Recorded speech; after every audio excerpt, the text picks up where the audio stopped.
Razloge nečijeg odlaska iz naših života ne treba tražiti, jer koliko god pokušavali, nećemo naći onaj pravi.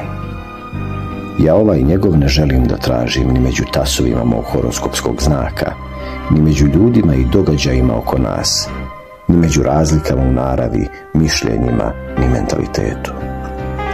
Oni su jednostavno postojali i bili, činilo mi se na prvi pogled, jači od onoga što nas je spajalo.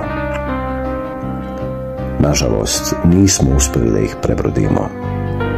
Na kraju, mislim da je posle svega nešto ostalo.